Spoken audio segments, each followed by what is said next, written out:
Students, आज हम समझेंगे स्वाध्याय 4.2 गुणनखंड की रीत से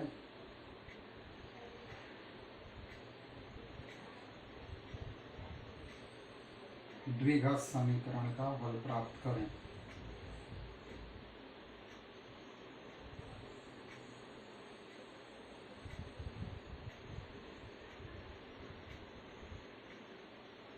पहला सवाल, x² माइनस 3x माइनस 10 बराबर 0। गुणनखंड की रीत जो पहले भी बताया गया है आप लोगों को। 10 का गुणनखंड पढ़ेंगे, 5 दूनी 10 होगा। बशर्ते याद रखेंगे कि इन दोनों का घटाव है, तो इन दोनों का माइनस 5 में से 2 गया, 3 आया, जो मध्यम पद में होना चाहिए। तो अब मध्यम पद में आ गया x का वर्ग, 3 के बदले 5 और 2, 5x 2x माइनस 10 बराबर 0।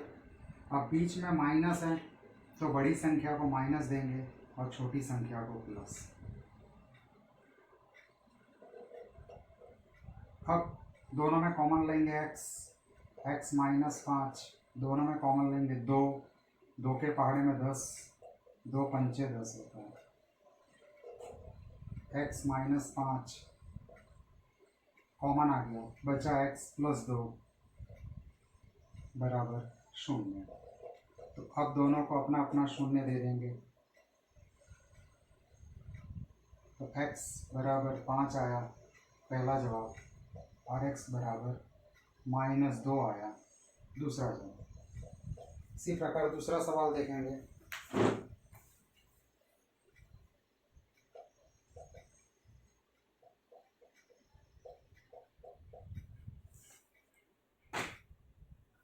अब यहाँ पे आगे कोई सगुणक नहीं था तो हमने सिर्फ 10 का पहाड़ा किया था, पर यहाँ 2 और 6 है तो पहला 2 छंग 12 इसका गुणा करेंगे।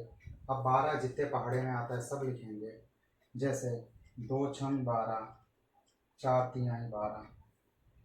अब माइनस है तो इन दोनों का घटाव करेंगे तो 6 में से 2 गया, 4 आया, और 4 में से 3 गया तो 1 आया।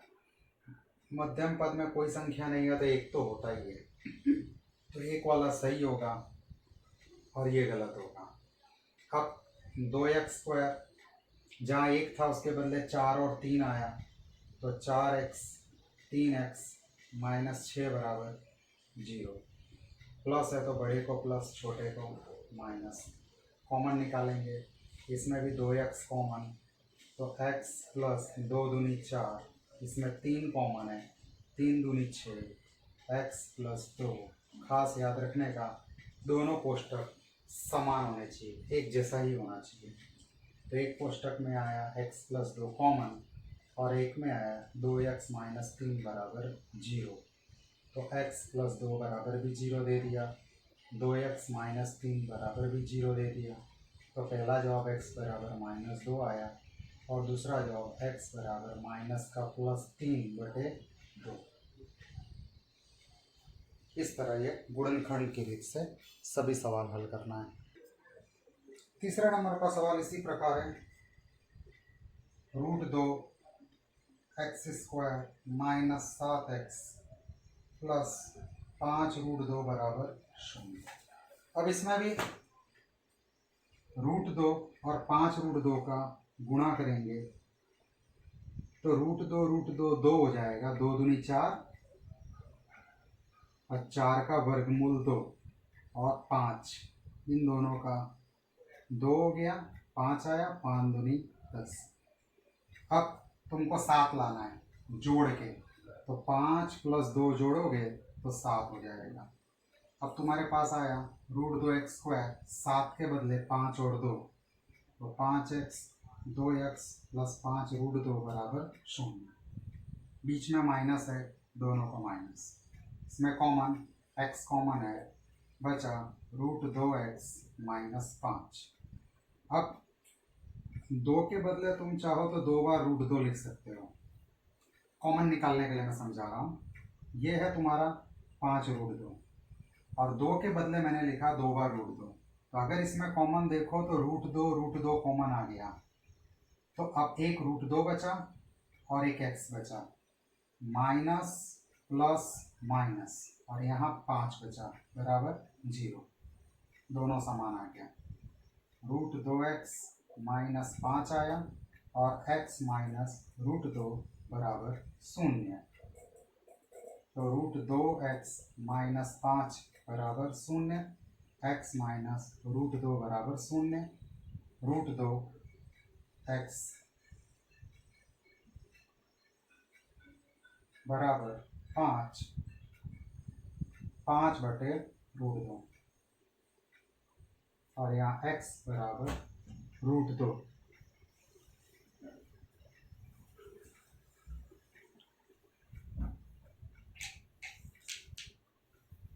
अब इसी में अगला सवाल देखेंगे, चौथे नंबर का। 2x की 2 घात माइनस x प्लस 1/8 बराबर 0। अब बटा है, बटे को बदलेंगे तो क्रॉस गुणाकार करेंगे। 8 गया 2 के पास, 8 दूनी 16 हुआ। 8 गया 1 के पास, तो यहाँ हुआ 8x, और यहाँ से 8 चला गया तो खाली बचा 1 बराबर 0। अब यहाँ 16 1, 16 एकम 16। अब 16 किस पहाड़े में आता है? 4 चौक 16, 8 दूनी 16। अपने को 8 बनाना है, तो 4 प्लस 4 करेंगे तो 8 होगा, और 8 प्लस 2 करेंगे तो 10 होगा। ये गलत है, ये सही। 16x², 8 के बदले आपके पास आ गया एक 4x, फिर से 4x प्लस 1 बराबर 0, कॉमन 4x कॉमन। 4 के बारे में 16, 4 चौक 16, ये पूरा 4x बाहर आ गया, तो एक यहाँ कुछ भी कॉमन नहीं है, ना तो एक यहाँ है ना तो 4 यहाँ है। जब कोई कॉमन ना हो तो एक लिख देने का, 4x माइनस 1 0, 4x माइनस 1, एक बार और 4x माइनस 1 बराबर 0। ये जो 2 बार है 4x माइनस 1 वो यहाँ आ गया, और यहाँ से 4x माइनस 1 यहाँ, तो 4x माइनस 1 बराबर 0, 4x माइनस 1 बराबर 0, x बराबर 1/4 पहला जवाब आया, और x बराबर 1/4 ये दूसरा। इस तरह गुणनखंड की रीत से सब सवाल हल होंगे। 5वां नंबर का सवाल है, 100x² माइनस 20x प्लस 1 बराबर 0। अब इसमें भी हमारे पास आगे 100 है, पीछे 1 है, तो 100 एकम 100, 100 10 के पहाड़े में आता है। 20 चाहिए तो 10 प्लस 10 जोड़ो 20। एक बार यहाँ 10x आया, एक बार और 10x आया। अब 10 और 10 को जोड़ेंगे तो 20 हो जाएगा, फिर कॉमन निकलेगा। 10 के पहाड़े में 100 आता है, x कॉमन आया, पूरा 10x बाहर आ गया, कुछ नहीं बचा 1। इन दोनों में कोई कॉमन नहीं है, एक समान कुछ नहीं दिख रहा है, तो 1।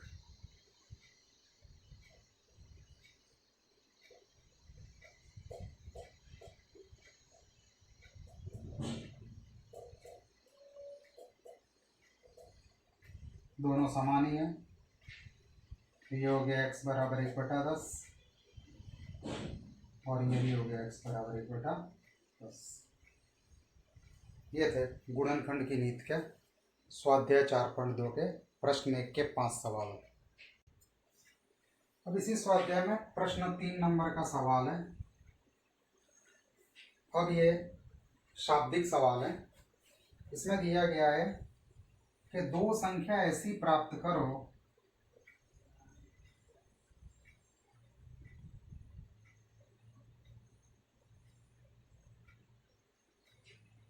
जिसका योगफल 27 और गुणनफल 182 है। दो संख्या ऐसी प्राप्त करो जिसका योगफल 27 और गुणनफल 182 है। मानना पड़ेगा, इन सवालों में माना की करके करा जाएगा। माना की पहली संख्या x, अब लिखा है दो संख्या का योगफल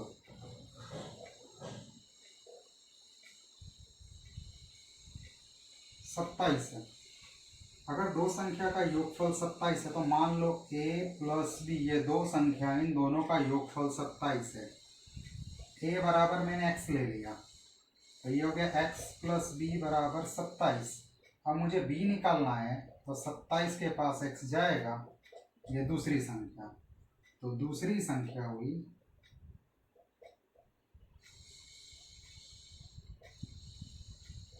27 माइनस x।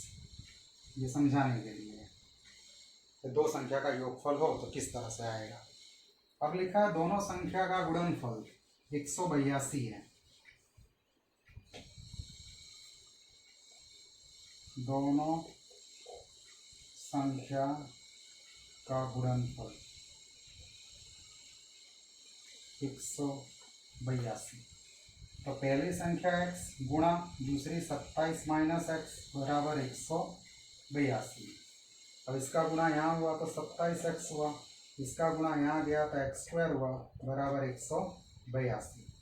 अब ये भी बराबर के बाद चला गया, ये भी बराबर के बाद, तो माइनस x² गया तो प्लस हो गया, प्लस 27 गया तो माइनस 27 हो गया, प्लस 182 वहीं का वहीं है। अब 182 का गुणनखंड करो, 2 9 में 18, 2 एकम 2, 13 7 91, 7 एकम 7। अब इसका गुणनखंड इस प्रकार करना है कि इनका योगफल 27 हो जाना चाहिए। तो 7 दूनी 14 करो प्लस 13, 14 प्लस 13 हो गया 27। तो अब तुम्हारे पास आ गया 27 के बदले 14x 13x प्लस 182 बराबर 0। बीच में माइनस का चिन्ह है तो दोनों को माइनस कॉमन, पहले में x कॉमन, x माइनस 14, दूसरे में 13 कॉमन। मैंने पहले ही बोला है कि जब कोष्टक यहाँ आएगा वो कोष्टक यहाँ आना चाहिए, ध्यान रखने का। तो एक बार हुआ x माइनस 14, एक बार हुआ x माइनस 13 बराबर 0, x बराबर 14 आया, x बराबर 13 आया। पर ये तुम्हारा जवाब नहीं है, मैंने पहले ही कहा ये शाब्दिक सवाल है, वाक्य में पूछा गया सवाल है। इसका जवाब भी उसको तुम्हें वाक्य में ही देना पड़ेगा। उसने तुमसे पहली और दूसरी संख्या मांगा है तो लिखना पड़ेगा कि पहली संख्या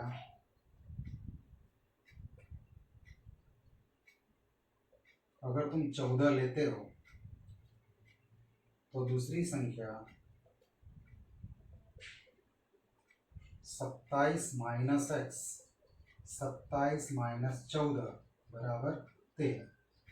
ये आगे दो संख्या तुम्हारी मर्जी, अगर तुम्हें यहाँ 13 लेना तो 13 लिखो, तो यहाँ 14 आएगा, पर आएगा जवाब 13 और 14।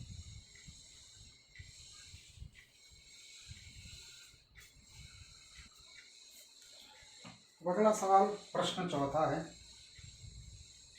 इसमें लिखा है दो क्रमिक धनात्मक संख्या के वर्गों का योगफल 365 है।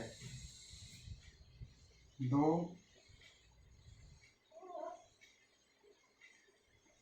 क्रमिक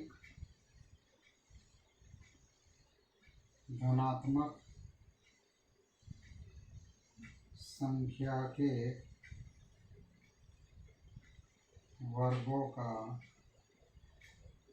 योगफल 365 है, तो वह संख्या ज्ञात करें। अब क्रमिक धनात्मक संख्या क्या होता है? अब मान लो मैं यहाँ 1 लिखूं तो इसके बाद क्रमिक धनात्मक संख्या 2 हुई, इसके बाद क्रमिक धनात्मक संख्या 3 हुई, इसके बाद क्रमिक धनात्मक संख्या 4 हुई। ये आती कैसे है? अगर 1 में 1 जोड़ूं तो 2 आएगा, 2 में 1 जोड़ूं तो 3 आएगा, 3 में 1 जोड़ूं तो 4 आएगा, 4 में 1 जोड़ूं तो 5 आएगा।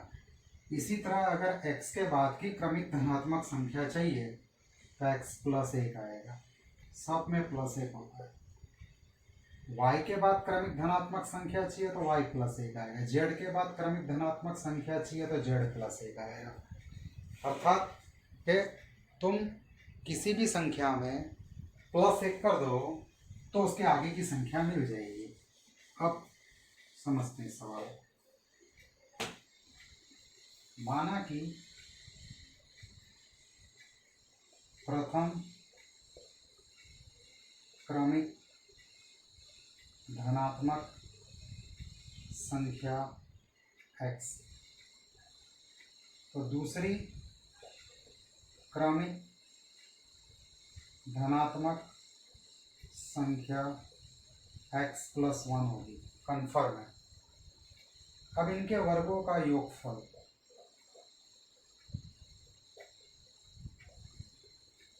365 है, तो वर्गों का योगफल यानी पहली संख्या x है तो इसका वर्ग, फिर दूसरी संख्या x प्लस 1 है तो इसका वर्ग का योगफल 365 है। अब x का वर्ग, अब इसको भी ओपन करेंगे, ब्रैकेट का वर्ग प्लस 2 लिख के 2 ब्रैकेट प्लस ब्रैकेट का वर्ग, ये इसका पूरा सूत्र है। x 11 बराबर 365, तो x का वर्ग 2x प्लस 1 एकम 1 माइनस 365 बराबर 0। 365 को मैंने बराबर के बाजू ले आया, माइनस हो गया। ये हो गया 2x का वर्ग प्लस 2x माइनस 364 बराबर 0। घटा दिया, 1 घटाया, 2 2 2 कॉमन ले लिया। x का वर्ग x, अब 364 में से मैंने 2 कॉमन लिया,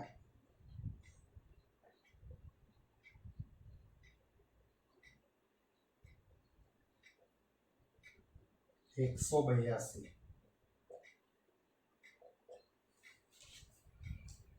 अब 182 का थोड़ी देर पहले मैंने गुणनखंड पढ़ा था, फिर से नहीं पढ़ूंगा मैं।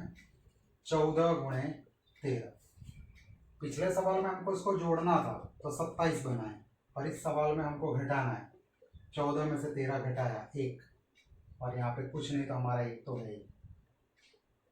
14x 13x 0, बड़े को प्लस छोटे को माइनस। जो संख्या बीच में होगी वो बड़ी संख्या, अरे जो निशानी बीच में होगी वो बड़ी संख्या को देनी पड़ती है। x कॉमन प्लस 14, 13 प्लस 14 बराबर 0, तो ये हो गया x प्लस 14, x माइनस 13 बराबर 0। x प्लस 14 बराबर 0, x माइनस 13 बराबर 0, x बराबर माइनस 14, x बराबर 13। अब ये माइनस आया है और इसने हम इसे धनात्मक संख्या मांगी है, ये ऋणात्मक हो गई, तो ये असंभव है। तो हमारा जवाब आया प्रथम क्रमिक धनात्मक संख्या 13, दूसरी क्रमिक धनात्मक संख्या 13 प्लस 1 बराबर 14। ये आ गई 2 क्रमिक धनात्मक संख्या।